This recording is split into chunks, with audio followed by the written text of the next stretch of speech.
Right now, it's 8:25. Let's talk clean air, shall we? Nothing says cosy Christmas more than putting a log on the fire, or indeed a peat in some cases. And wood-burning stoves have become very fashionable in recent years all across the country. But could your wood-burning stove be making you, and indeed other people, ill? A report backed by more than 100 Conservative MPs says they should come with health warnings.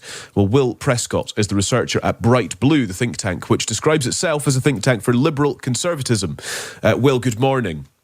Good morning. Thank you for having me. No, not at all. It's good to speak to you. Well, first of all, help us understand then, I suppose, the health risks that you're keen to identify, because in some ways, some people may think, well, yes, if something's generating smoke, then of course there are health risks associated with that. But just tell us what you've been looking into here. Well, look, I mean, that's quite understandable. And obviously, for most of human history, we've been dependent on fire as a way of keeping us warm, particularly through these dark, dreary months like the ones we're headed into now. But the problem with with domestic burning is that it's particularly bad for producing a pollutant called PM2.5. That's a tiny particle, up to or less than 2.5 micrometers, so a thousandth of a millimeter.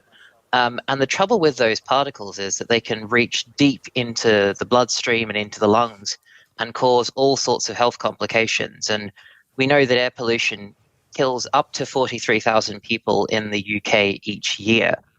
And the health problems associated with that can range from cancers to slowed cognitive development, to any number of other to lung development, to any number of other problems.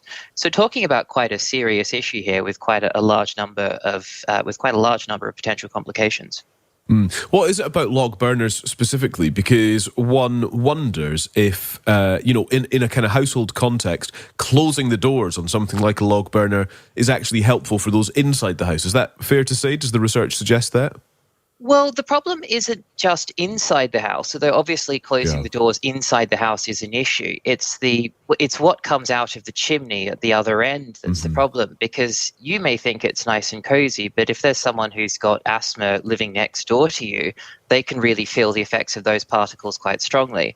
Yeah. And the other thing is, when those particles those particles then go into the atmosphere, and we already know that domestic combustion is the largest source of PM2.5 in the UK. It's even larger than transport, and this is a problem that's actually been getting worse in recent years.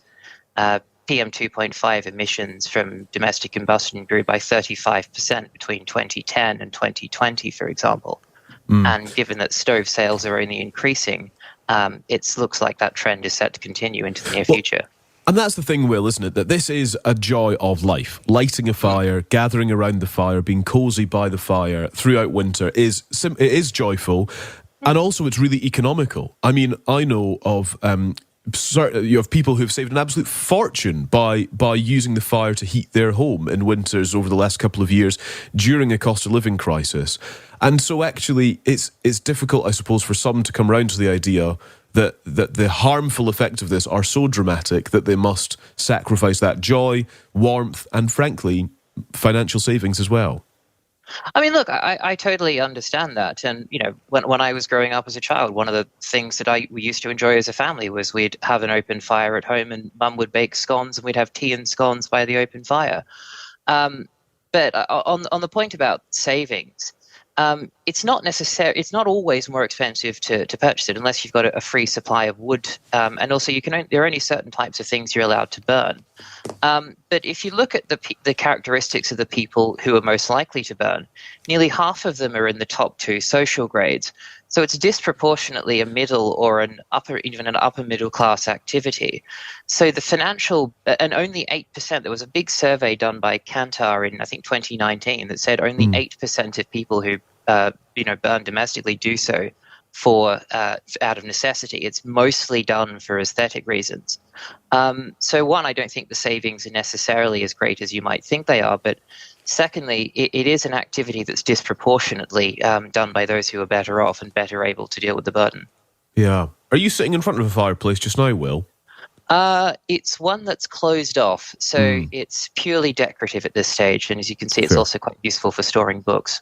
Yeah, okay. Fair. I thought those were just the kindling. I thought those were the rubbish books from the year that you were saving in order to get cracking over Christmas. My housemates might like to get rid of them. Yeah, fair enough.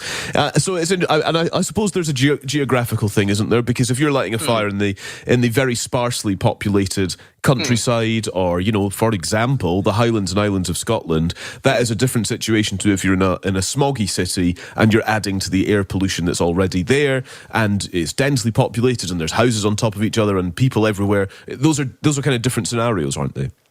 Well, yeah, certainly. There's definitely a bit of regional variation, and that's why in our new report we haven't said we want to ban this, wood burning, domestic burning outright, because we don't think the public's there. We're not generally in favour of telling people what to do unless there's a really compelling reason to do it. Yeah. And that's why we've said we should only ban indoor burning and on days when the air pollution levels are a threat to human health, and that's more likely to be in smoke control areas, which in practice is the larger cities.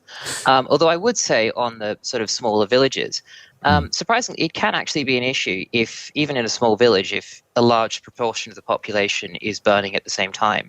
That can actually lead to quite substantial air pollution within those smaller villages. But yes, if just one person is doing it in an isolated area that's off the grid, clearly the damage is going to be substantially less. Well, I think this is going to be really fascinating for our listeners. And in fact, Gary's texted saying, and just maybe you can't answer this, Will, but let me put it to you just in case.